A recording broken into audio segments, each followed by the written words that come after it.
Hello, this is GhostX1911 coming at you with another video review. Hey, I apologize for the time that I have been gone. I've been very busy with school and other things that I have needed to do. But over Christmas break, I started mocking again. So this is part of the result of that. I have made a new robot-style mock. This is a robot Roxy. His name is Z-Bit, like Z-Bit, not Z-Bit as the name. So, let's get on to the review and check out this mock. So, the feet are just normal Toyomata feet. Fairly nice. I mean, they work well, and they look good with the mocks. They're nice one-piece feet, and that's what I like on mocks that are hunched over or just look weird like this guy. So, I threw those on him. For the lower leg, we have the nice Inika thigh plate right here in white. It's a great piece, works with a lot of different things, but this time it's not attached to something like it normally is. It does still use the pin, but it is attached to a Hero Factory leg joint arm thing. I don't even know what to call it. So yeah, it's a very nice piece, works well with this guy. So then I added just a normal ball, just the ball and socket joint ball that has the rod piece in there, or the rod connector adapter thing in there. And then I used a 90-degree rod angular piece thing right here that fits directly into the ball joint. And I used a couple of smaller Technic pieces and one of the old Bionicle hands to complete the legs. Well, next, let's look at the body, which is, of course, my favorite part of this mock. So, what I did here is just used multiple Technic parts and did a bunch of other things in the body to make it hunched over. And to cover all that up, I threw an Inika shoulder plate in the front with this little Nate's Kingdom Lego thingy on there. I was working on a science project and I found it, so I was like, oh, cool, let's use that. So then, I also filled it up with this little Technic piece. I don't know what to call it, but it's a nice piece, and I used it there. So, it works. Alright, for the back. Back is a lot of different, again, Technic parts and Bionicle hands and whatnot thrown together just to give it some more substance. And I threw one of the Spinex spike strips on there, on the back, to give him the Roxy look for when he goes nuts and his head flips around, and he becomes a Roxy. So, I thought that was cool. So, I enjoy that I used that. It's a cool part of the mock. The shoulders I'm very happy with. I used the Paraka skull, if you cannot tell what that is, which is awesome. It's a great piece. It's just a little bit limited in what you could do with movement-wise. Other than that, it just looks great. The arms, which are really the last part of the mock that I built, just use a couple of different Hero Factory parts.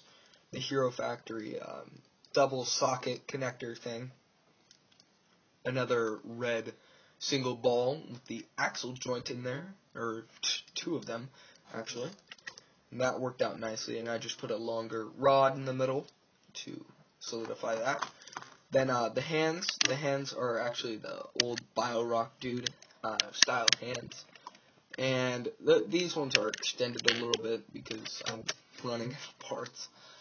And the thumb is very loose, so I took a little spike thing and just plugged it in to the other finger, like so. So that's the left arm. The right arm is his weapon arm.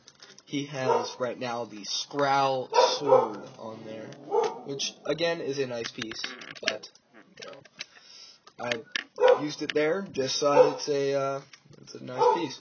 So then I also threw a couple of turbines under his arm that could hold together the part that I am using to connect to the Skrull sword, which is right here, and it is loose, so it just spins around. So, that's good. I apologize for my puppy barking. Whenever she sees anything out the window, she just goes nuts. I apologize for that. So, Then the hands are, again, the same. There's nothing different with those. Then the head is extremely simple. I will pop it off right there for you. It is the longer Hero Factory socket to ball joint with another just single ball joint in there with the rod adapter piece. So you just stick it on the Roxy head. And I threw a little Lego stud in there just to look like an eye, so it wasn't just completely black, because when it is, it looks pretty lame, and I really dislike that. So, throw that on, and stick back onto the head, and it's good. There it goes. So, posability-wise in this MOC, it's actually fairly nice, considering how odd he looks. So, the head has full rotation and more because of the secondary ball joint in the head that is using to connect the Hero Factory piece to the actual Roxy head piece. The arms, fairly nice. I mean, the Paraka skull stops some of the upward movement there, but other than that, it's fairly nice. Again, I apologize for the talk. And the forearms have more than human rotation just because they are on a ball joint that is free.